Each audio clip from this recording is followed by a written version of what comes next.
बिन ब्याही माँ। मेरे ख्वाबों में हमेशा एक लड़की आती थी, पीला सूट पहने, लंबी छरछरा बदन पर। कभी चेहरा नहीं देख पाया, जब भी चेहरा देखना चाहा, कमबख्त नींद ही खुल जाती थी। वैसे मैं तो पेशे से बच्चों का डॉक्टर हूँ, अपना खुद का क्लिनिक है।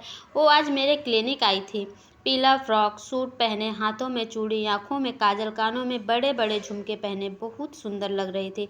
बिल्कुल मेरे ख्वाबों की रानी लग रही थी। उसकी गोद में लगभग 1 साल की बच्ची देखकर मेरी तंद्रा टूटी। डॉक्टर, मेरी बेटी को 1 हफ्ते से फीवर है। मैंने उसकी बच्ची का नाम पूछा तो उसने रूही बताया। फिर मैंने चेक किया, कुछ दवाएं लिखी और कुछ टेस्ट कराकर रिपोर्ट 5 दिन में दिखाने को कहा। वह मुझे धन्यवाद कहकर चली गई। उसके जाने के बाद बार बार उसी का ख्याल आ रहा था, पर खुद को समझाया, अरे वह तो 1 साल के बच्चे की माँ है। आज रात फिर वही ख्वाब आया, फिर वही लड़की थी, पर आज मैं चेहरा देखा, अरे यह तो आज जो आई थी वही क्लिनिक वाली लड़की है। मेरी नींद टूटी। करीब 2 बज रहे थे। भगवान, मेरे ख्वाबों में वह लड़की क्यों दिख रही है? वह तो एक बच्चे की माँ है। मैं उसके बारे में कैसे सोच सकता हूँ? उसकी तो 1 साल की बेटी है, तो पति भी होगा। पति से याद आया, लेकिन मैंने देखा था न सिंदूर था मांग में, न ही मंगलसूत्र पहना था। मैं क्यों सोच रहा हूँ उसके बारे में? चादर तानकर मैं सो गया। शाम के 7 बज रहे थे। मौसम बहुत खराब था, लग रहा था बारिश होगी। मैं क्लिनिक बंद करके जाने वाला था, अचानक वह रूही की रिपोर्ट दिखाने आई। सच बताऊं तो मैंने उसे देखा तो भूल गया। गोरा रंग, गुलाबी सूट, बहुत ही खूबसूरत लग रही थी।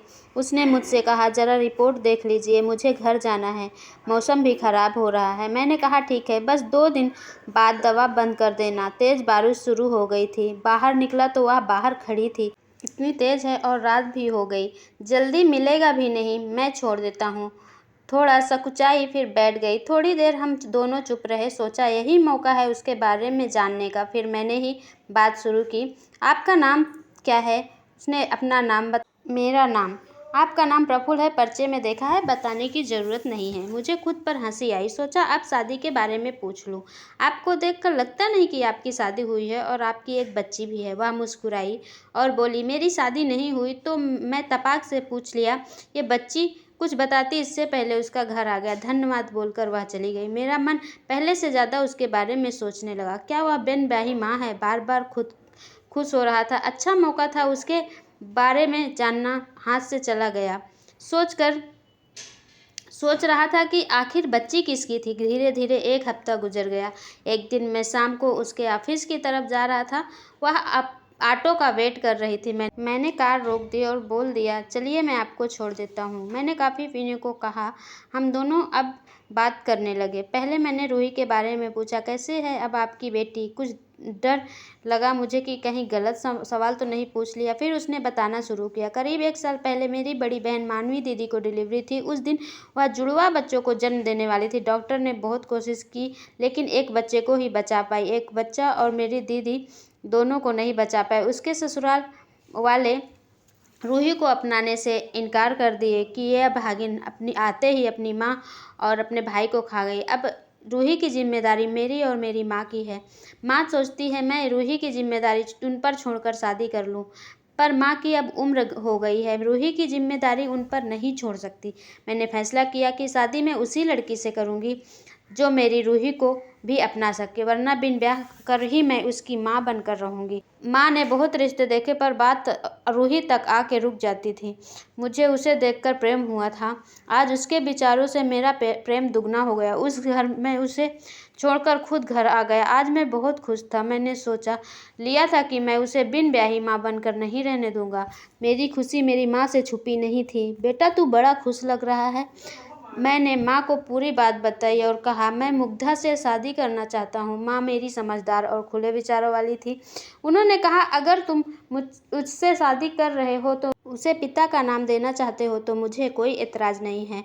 मुझे अपने बेटे पर पूरा विश्वास है। वह एक अच्छा पति और एक अच्छा पिता साबित होगा। और हाँ, एक दिन मुग्धा के घर जाते शाम का समय था। अभी मुग्धा ऑफिस से नहीं आई थी। माँ ने मुग्धा की माँ से कहा, मेरा बेटा आपकी बेटी को पसंद करता है और शादी करना चाहता है। अगर आपको रिश्ता मंजूर हो तो बात आगे बढ़ाई जाए।